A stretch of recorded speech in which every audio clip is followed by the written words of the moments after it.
in the midst of a huge transformation where our peers, communities, and workplaces are all really melding into one. Welcome to Reimagining Company Culture. My name is Christina Giordano, and I'm a partnerships manager here at AllVoices, and my pronouns are she, her, and hers.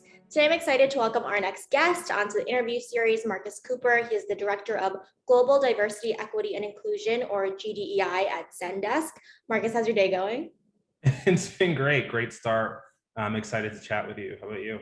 Yeah, I'm excited to chat with you as well. If you could, for our listeners, introduce yourself and share a little bit about yourself, and be sure to include your pronouns and what is something that has recently brought you joy. This can be anything. Okay, great. So you all know I'm Marcus, Director of Global DE&I here at Zendesk. My pronouns are he, him. And recent joy, so my family and I recently moved. I'm a native New Yorker, and we've been living in Harlem for, gosh, what seems like forever. But, we took a brief break. We moved to Atlanta a few years ago, and that's where we adopted my sweet dog, Nola. So fast forward, we moved back to New York City mid-pandemic, right? So we really weren't going outside of our house, interacting with a lot of people in our neighborhood. Anyway, we moved last week into a home that has a backyard. And if you're from New York, that is kind of unheard of and super rare. So, we get here and my dog runs out back and is just jumping and playing and wagging her tail. And honestly, I don't think any of us have ever seen her that happy. It was probably her first time just being able to run off leash outside since we lived in Georgia. So that was kind of a surprising moment that brought, I think, the whole family a lot of joy. Oh my gosh, I love it. And I love that making an appearance in the background because you're talking about him. He loves the camera. What can I say? Yes, and I also love a good backyard as someone who is living in Brooklyn right now. Yeah. You mentioned you kind of moved a couple of times and we worked together in a previous life as well. How do you think your personal journey up until this point has really led you to be the Director of Global D&I at Zendesk? Oh, wow. The first thing that comes to mind is this quote that I heard. I believe it's from a philosopher by the name of Seneca, and it really is about luck. And so it sort of defines luck as the intersection of preparation and opportunity. And I think, when it comes to preparation, it's really easy to look at, my professional experience and draw that sort of linear connection between what I've done, what I've learned, and what I've achieved and what I'm doing now here at Zendesk. But actually what I find to be a bit more meaningful are the personal experiences that have shaped me as a leader, as a servant leader. My truth is that my compounding and intersecting identities really have provided me with life experiences that totally shape my role as a DEI practitioner in such unique and valuable ways. I'm the son of a public health professional, and my mom sits on a number of boards for hospitals across the country and across the state. My sister works in local government, right? And, she's sort of a self-declared chief advocate for all things Black and Brown community. I'm a parent. My son is biracial. He's adopted. He's got two dads. And at the age of 8, his life has already been impacted by violence and the prison system from his birth parents, right? I'm Black and I'm queer, and I have sort of the unique view of experiencing both joy and exclusion in both of those communities. Over time, as my career has evolved, I found myself tapping into these unique experiences more and more to shape my work. And when the opportunity came to join Zendesk, this was, during a time where we as a nation were in the middle of a public health crisis through the COVID-19 pandemic and widespread social unrest with the Black Lives Matter movement. So the major communities with which I identify were in trouble. And I was at the stage, where I had enough professional experience to really understand how to translate those external opportunities into corporate strategy. So it was almost serendipitous the way the pieces came together. Yeah. Well, number one, thank you for sharing that in your personal experience as well. I think it's really important to boil it down to the humanistic aspect and why we do things as well. And it sounds like you're really passionate about this work. And I would say and agree with one of the kind of spotlights that you shared too, that a lot of underrepresented folks and minorities really are passionate about this work and being advocates. And I saw in one of those articles, you say that like early stage D&I work typically lands on those visible minorities as unofficial roles and responsibilities. In your opinion, how can we really stop doing this and mitigate this from the beginning? Yeah, that's a tough one because, most times I think it's pretty well intentioned, right? I put myself in the shoes of leaders who are confronted with DE&I issues for the very first time. And I think for anyone doing something for the first time, if you have access to someone who might be more knowledgeable or an expert, you're going to default and run to them and say, I need you to help me with this thing. And so it's a partly human exercise. However, it's really important to recognize just how much work goes into this, and more important, how much emotional labor might be involved when the work is tied to identity and perhaps tied to trauma and history. So I can only really provide one piece of advice, and it's very basic, but just be aware that this can happen. Be aware of the potential of this happening, because I do think that awareness can drive behavior change over time. And if you pay attention to who's doing what, you can sort of proactively redistribute work, or which is probably a better case scenario, all things considered, make a plan to compensate and formalize the work that's being done. Absolutely. Compensate, formalize, and really celebrate and recognize the folks that are doing it as well, especially as a former employee resource group leader. I definitely, encourage that too. And I want to note for folks who are, maybe not familiar with Zendesk, I know I've used it at previous companies as well. Like what does Zendesk do, and what is your role at the company as well? Yeah, for sure. So Zendesk builds customer service software that is really focused on building meaningful connections that ultimately lead to exceptional customer experiences. Now, that arguably does not sound like the sexiest thing in the world, but there is just such a strong connection between our product and the work my team does. Look at it this way, in its most basic form, I see customer experience as a love story between people and products, right?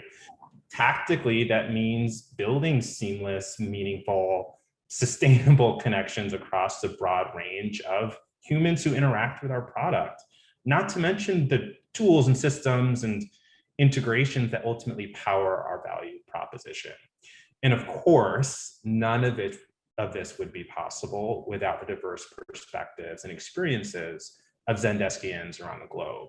So with that, we'll just say, I'm delighted to be here. I'm part of the global DEI leadership team within the People and Places organization, and spend the majority of my time supporting the strategic center of excellence work that's taking place across the department. And I partner closely with our VP of DE&I, David Kim, and we really work to ensure that GDEI is visible, resourced, and just broadly an essential part of our enterprise level strategy. Yeah, I think it's so important, again, to be a resource for GDI work as well and be supported by a team of people. It can't just be the job of one person or even multiple people. It's a strategic initiative as well. And a lot of people are kind of talking about, in terms of people in places and DEI, psychological safety, a term that Amy Edmondson has dug in really deeply with as well. I wanted to ask your opinion on how do you define psychological safety in the workplace? Yeah, that was a great start. Just to echo what you've already said, psychological safety is a concept that was pioneered by Amy Edmondson and more recently Timothy Clark, which really is focused on interpersonal confidence. Right? It's the idea that being yourself or challenging the status quo won't negatively impact your relationships, your career, or your self-image. It's about removing fear from human interaction and replacing it with curiosity, respect, permission. I'm going to simplify this even further because it is at the core of what we as DEI practitioners do. But psychological safety in the corporate setting is really all about how well we nurture difference, right? we're focused on psychological safety at an enterprise level because we recognize that in order to grow and evolve our culture, we need to upskill our leaders to be exceptionally people-centric. And this is what we do in partnership with an incredible team at Cal Berkeley. This is what we're calling equity fluent leadership, right? And equity fluent leaders understand the value of different lived experiences and, more importantly, use their power to address barriers, increase access, drive change for positive impact. So if equity fluent leadership is the vehicle through which we actually achieve belonging rich spaces where collaboration is seamless and innovation can really thrive, then I'd say psychological safety is essentially the fuel that accelerates and sustains that journey. And there is a sort of reciprocal relationship between this concept and design thinking or growth mindset even, which are terms that are thrown around a lot in the tech industry, which I'm sure many folks are familiar with. But what I'm saying is, if we look at growth mindset on one end, I think the narrative here is I am on a continuous learning journey that really requires the unique perspectives and learnings and insights of others, where psychological safety, on the other hand, is saying, hey, I feel confident that my unique perspectives or insights won't negatively impact my relationships or career. So my thinking is that if we can find unique ways to operationalize inclusion, then we'll have the strongest possible foundation upon which we can really develop many of the other skills that create equity fluent leaders. I love that, because a lot of times when people are getting into this work, and that's okay because everybody's at a different stage of their, personal journey as well. The internal work with a capital W is so important, but there are ways to operationalize inclusion in every process, in the conversations that you're having with leaders, again, just not for one individual person, but really motivating everyone to do so as well. And you touched on this a little bit too in terms of equity fluent leadership, but what are some of the other ways that you're thinking about fostering that psychologically safe environment at Zendesk? Yeah, this is sort of a new muscle that we're building, and we are at this time really focused on enabling managers around this topic. So I want to put out there that's really important to recognize that there is no one and done solution here, right? Psychologically unsafe environments are often the byproduct of exclusion. Yeah. So the antidote is thoughtful, repeatable, sustainable, inclusive behaviors. And for us, that means that we're hitting it from all angles, right? As you mentioned, operationalizing inclusion throughout our entire sort of talent management practice. And we're also providing live, facilitated learning sprints around this topic, which we sort of pair with some always-on virtual solutions for leaders when they need them. We'll take a half step back and say, if you're not familiar with a learning sprint, these are essentially 6 to 8 week long cohort-based development experiences. They consist of a couple of live sessions, roundtable discussions, make asynchronous learning, and things of that nature that are packaged essentially. But it's a little bit like participating in a certificate program, I would say. Anyway, we're aiming for about 80% of our global management population to participate in a sprint, of which we're offering 3 throughout the summer and into the early fall. And lastly, which was really the genesis of this effort, is, we give employees the opportunity to have a voice. We track psychological safety through our annual inclusion index survey, and that communicates to us if or where we need to double down on some of these efforts. Yeah, absolutely. I mean, I think it's really important to note that you are operationalizing it, you're using these different strategies, and also not a one and done, like you said, you're asking employees how they feel about all of the things that you're doing as well, if things need to be changed, if things need to stay the same in certain areas. I feel like that's really the only way to see if you are measuring progress. And you mentioned that this is kind of a newer muscle that the organization is flexing. I think a lot of companies are in the same boat as well. They're trying to do better and constantly evolve their processes. And one of the ways when someone thinks about diversity, equity, inclusion is celebration, which is great. And it's one part of the process. And a lot of opportunities to do this is around Heritage Months or specific holidays, Black History Month, Pride, Women's History Month, National Hispanic Heritage Month. We can go on and on about them, which is really important.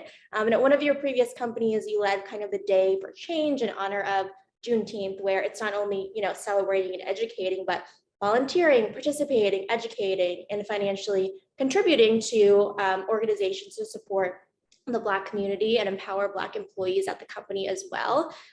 This past Juneteenth, how has kind of Zendesk celebrated or just like recognized the holiday?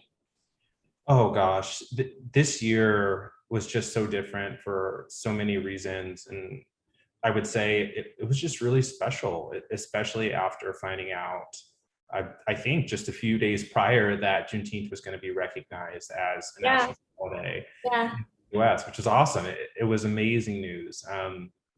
And so we sort of gave employees this space to observe the holiday in a way that felt authentic and meaningful. We did another employee listening session just to understand what our Black and Brown population wanted from this holiday. And it turns out actually what this community wanted was freedom to express and celebrate their own way outside of the limitations that exist in a corporate environment, right? They just want to do something special with their loved ones, which, you know what, I'm sort of that camp as well. Yeah. But we did, of course, there was still some programming that was really fun and super duper engaging. Let's see, we had Dr. George C. Wright join us to discuss sort of the progress that's been made since the Emancipation Proclamation. He's an African-American historian, very well celebrated, I think a Duke alum.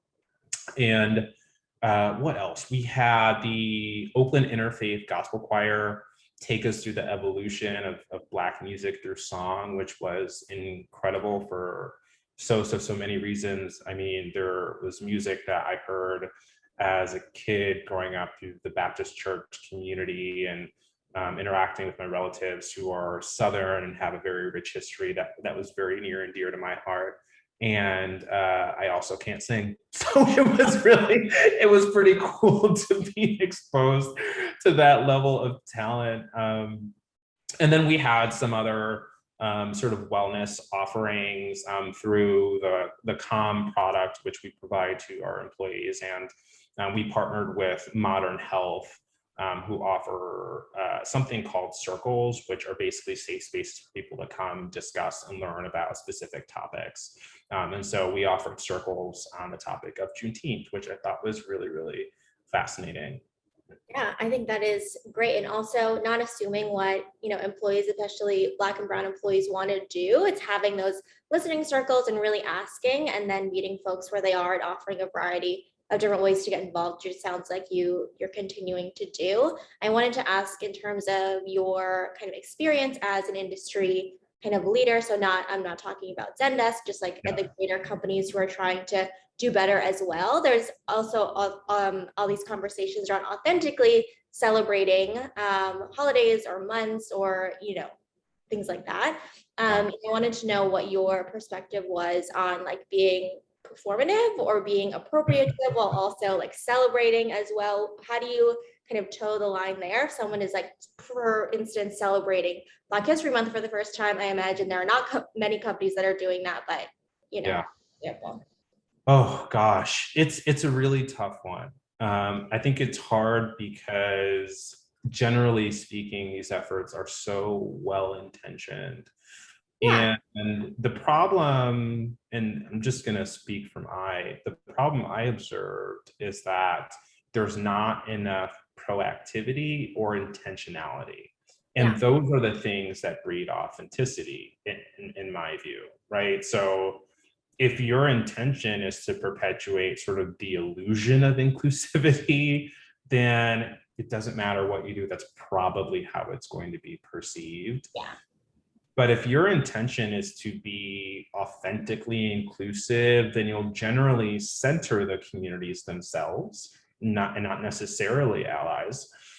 when it comes to these celebrations. So, as I mentioned before, are related to Juneteenth, that meant listening to our Black employees and what they wanted to do or see, and even more importantly, giving these communities the opportunity to own and drive this programming with adequate resourcing, support, sponsorship, visibility, recognition. Those are the things that not only make a program feel authentic and impactful, but also make the voices behind that programming feel like they're worth something, that they've contributed in a big way, and that the work they do is meaningful to the company and to the culture of the company. Yeah, I definitely appreciate that because intentionality is directly related to authenticity, and people can more often than not tell if you're being genuine or not, especially employees at your own company. So I think that that definitely makes sense. But going back to intention and in the Zendesk world as well, you are on the global DEI team, and diversity in Japan is different than diversity in Mexico, diversity in the United States. So I wanted to ask what elements of your strategy are global and what really needs to be thought about as local as well when we're talking about meeting employees where they are and being genuine and authentic to also the culture that you're into. Yeah. So I think I can best answer this question by sharing our sort of philosophical approach to the work that we do at Zendesk. And I feel like that can only be characterized by the slogan, accessible globally, experienced equitably. And that basically means that we provide all of our employees access to a particular program or benefit, but we intentionally make room for customization or localization. Yeah. What that does is it sort of ensures that everyone gets exactly what they need to be successful, right? And so all of that said, our DI strategy is entirely global with various elements that are uniquely expressed for the populations that they serve. I'll give you a small example. We've got a recruiting program that we call Inclusion in Action, which requires there be 2 underrepresented candidates at final interview stage before we can make a hiring decision. Now, the definition of underrepresented varies by location, by function.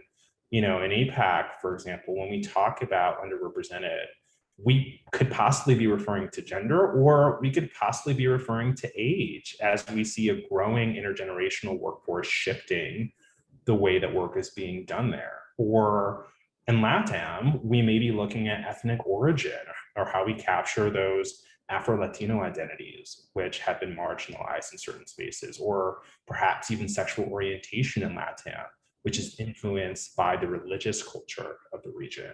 Yeah. So my point is, context really matters, and we try to reflect that in our strategy.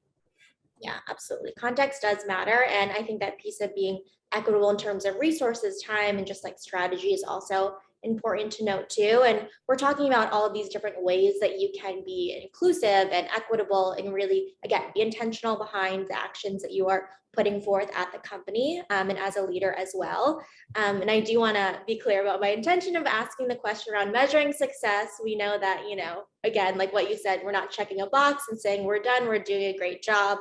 We don't need to think about this again, but some people like to have kind of metrics and qualitative goals, quantitative goals around how they're doing towards creating psychological safety. How do you really think about measuring success, whether it's on a quarterly basis or a yearly basis as well, based on all the things that you're doing?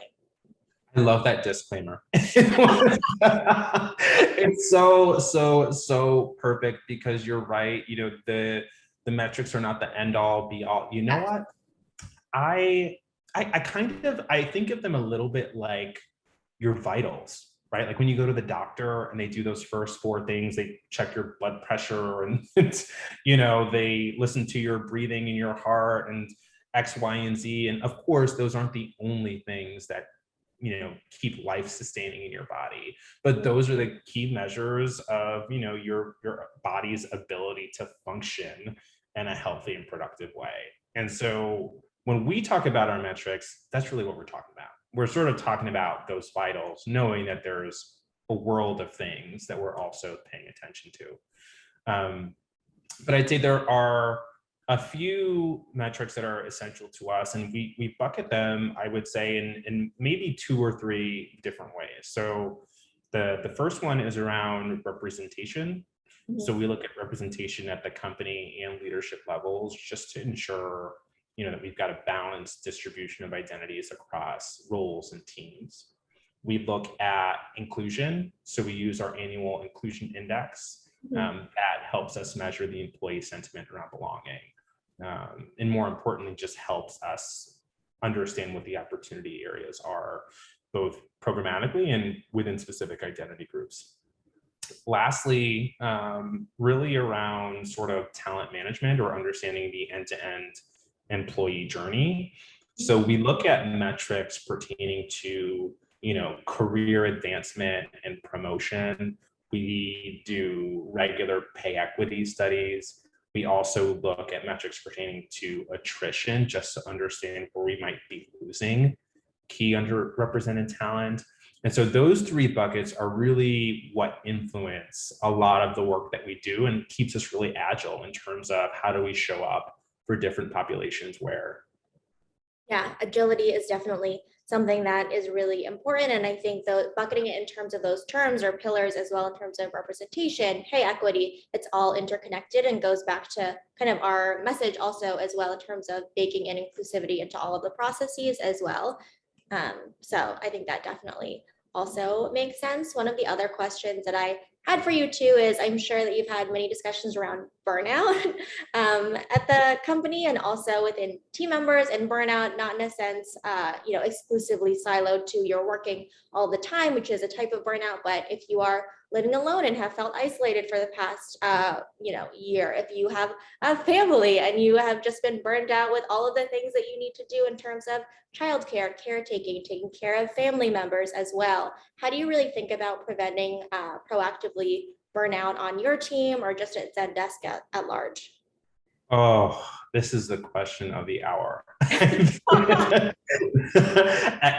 After everything we've been through over the last year or so, I think I have reached the perspective that it is impossible to fully prevent burnout because life happens. Yeah. But I do think, to your point, there are a few things you can do to manage it and to be intentional about it. The first one, and this is really basic, but I just think is so essential. As a manager, make sure you conduct frequent personal and professional check-ins. And what's more important within that realm is that you recognize that workload is not the only factor that contributes to capacity or bandwidth or productivity, right? Like you said, our personal lives influence our ability to deliver our best work. So you've got to stay really close to both within reason and, of course, honoring the boundaries of your teams. Another one, which isn't always considered the same way, but I think it's important to sort of democratize access to opportunity, right? I think high potential employees are a greater burnout risk simply because their capabilities make them a sort of beacon for opportunity, right? Everyone wants to work with this person. Everyone wants to partner. And depending on the dynamic within your team, these folks may also feel obligated to say yes to these opportunities that come their way, even if they are burnt out, even if they feel like they're drowning a little bit, right? So what I can say is create a system that can sort of advertise or democratize opportunities across the team. This can be as simple as posting in your team Slack channel, or as sophisticated as a rotational program or for temporary or stretch assignments. And the last piece, which is, it's just an evolving area, especially for us here at Zendesk, which is really around our career architectures and looking at talent or succession planning. And I firmly believe that, a clear framework for career advancement within your team can really help mitigate the need for high performing talent to say yes to all the opportunities possibly coming their way. and just focus, just focus on the opportunities that align with their development goals and their career path. That'll save a ton of time and a ton of heartache, I think. And lastly, it's of course never too early, never, never, never too early to start succession planning to ensure you have a clear plan for sort of managing the ebb and flow of talent. Yeah, absolutely. There are a lot of opportunities, especially for people managers, to really be part of that conversation and separating out the kind of time for just like work check-ins and personal check-ins. It's definitely not tacking on to the end of a one-on-one. Oh, by the way, like, how are you doing? I do, So I think it is different and actively listening too. So if someone does share with you something happening in their personal life, or they are sharing with you, the next step is, Yeah. what are you going to do about it, or what is the action that's happening, as well. And I want to kind of zoom out to ask you a couple questions as we close out our time, of just where you see the industry going at large for just like diversity, equity, and inclusion. We know this work has been around a long time, but people are reinvigorated in the conversation. So is there something that you're seeing in terms of either a trend or anything like that people really need to hone in on to be successful in the future, especially as people are hiring more talent and distributed work and all those things? Yeah, you touched on a couple big ones. And I think I can answer that by just exploring some of the shifts or the trends that we're seeing, particularly related to the global workforce, right? So, for example, millennials outnumber baby boomers. In the US, it's already the largest workforce, and 50% of the workforce by 2020, 75% by 2025. Like, that's a tremendous shift. There are companies that have 5, 6 generations represented within their workforce. And so having multiple generations at work reflects that, hey, culture is even more important, right? In fact, to millennials specifically, it's probably the most important factor when it comes to deciding their next career move. India is going to have the largest workforce by 2027, right? 41% of people have been thinking about quitting their jobs, half of Gen Z. That's probably way more now, as you've seen a ton of activity in the market, right? There is a skill gap that is starting to shrink little by little with access to opportunities for development, be it through boot camps or certificate programs. All of these things are going to continue to shift the way that we work.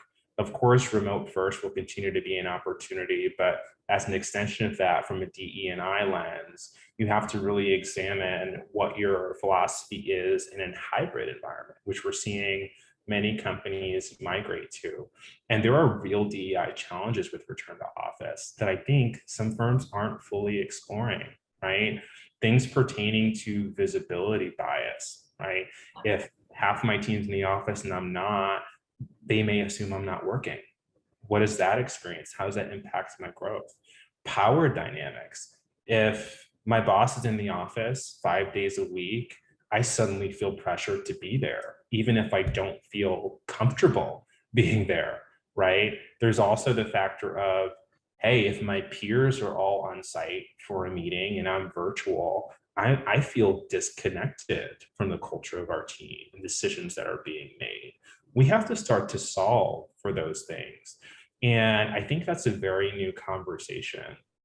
The next thing I'll say, especially as it pertains to the incoming generations of talent, is that we're seeing an incredibly cause-oriented group of professionals coming into the workforce. And what that means is our traditional way of working around, we don't speak about topic X or that sounds too political, we can no longer operate that way. So corporate advocacy, how you use your platform for social good, is a differentiator and can really add to your employee value proposition. And companies who get this right, who can create a platform where they are prepared to respond to the varying humanitarian issues that affect their staff in a meaningful way, that affect the way that they work, interact with their customers, they're going to have first pick of that talent, especially in a market that is this freaking competitive. The last thing I'll say is there is greater need for enterprise level investment in DE&I. It has always been there. But reflecting on what we've been through, reflecting on the shifts in the market, we now need to treat, more than ever, we have to treat DEI as strategic business unit that is worthy of substantial investment from a resourcing lens, high visibility, high engagement, high sponsorship from senior leadership, and something that can be treated as an accelerator for some of our enterprise level objectives. And that means tying your values to this work. That means tying your enterprise level strategy to DE&I. That means activating your entire leadership team and making it more leader-led as a tactic to achieve some of those goals, and setting really robust objectives and goals, both at the company level and for your senior leadership team, to ensure they're being executed on, because that's the best way to win. And I got to tell you, there are some leaders who are still a little uncomfortable with that piece. They're still sort of treating it. Like, yeah, it's totally bizarre. And I think the proof is in the pudding. The companies that have invested in a real way in this work, you can see it and you can feel it. You know it right away. You can spot it. We talked about authenticity. You can see the authenticity. So I think all of those things considered are what are going to help move and separate businesses from the leaders of the pack and those who are lagging and are going to struggle to compete for talent. Yeah, I definitely agree with you around just a strategic business unit and really investing time, money, and resources, executive sponsorship, tracking it like, a product or service that's part of your business, because it's a key component to your employer brand and employee retention too. So it's win-win-win for the business as well. It's not a nice to have. That's like, we have one diversity, equity, inclusion program manager, we have an employee resource group. It's a holistic strategy, and goes back to your point around authenticity and what is your intention behind doing all these things. What is the through line there and the impact you're trying to have long term? I know I asked you a bunch of questions and I can continue to go on and on, but my final question for you is there anything that I either didn't ask that you want to share with our listeners, or just one or two key takeaways that you hope people take with them after this conversation? This can be to employees or budding or seasoned DEI professionals as well. Oh my gosh. I think we can probably talk for the next week and still have more things to cover, but I do want to land one final message with psychological safety, because it is sort of the secret sauce. It really is the thing that can accelerate innovation and productivity within teams, which is, it's a new muscle for many of us.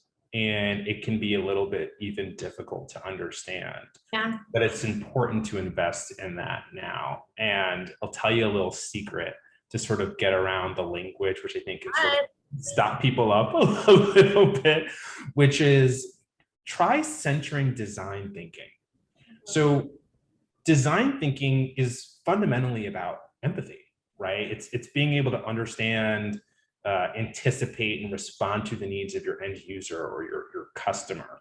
And if you put your employee as that end user, as your customer, you can start to build a skill, or you can start to build competence around human behavior, rooted in empathy, rooted in human connection. And that is a skill that's going to serve the evolution and productivity of your team. It'll serve you professionally, but it will also serve you personally.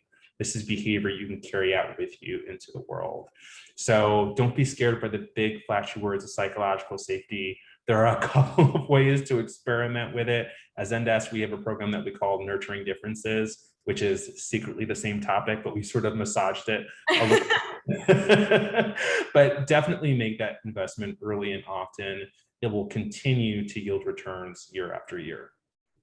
Absolutely. Long-term strategy, psychological safety. Don't be afraid by the big terms there. Marcus Cooper, thank you so much for being on Reimagining Company Culture.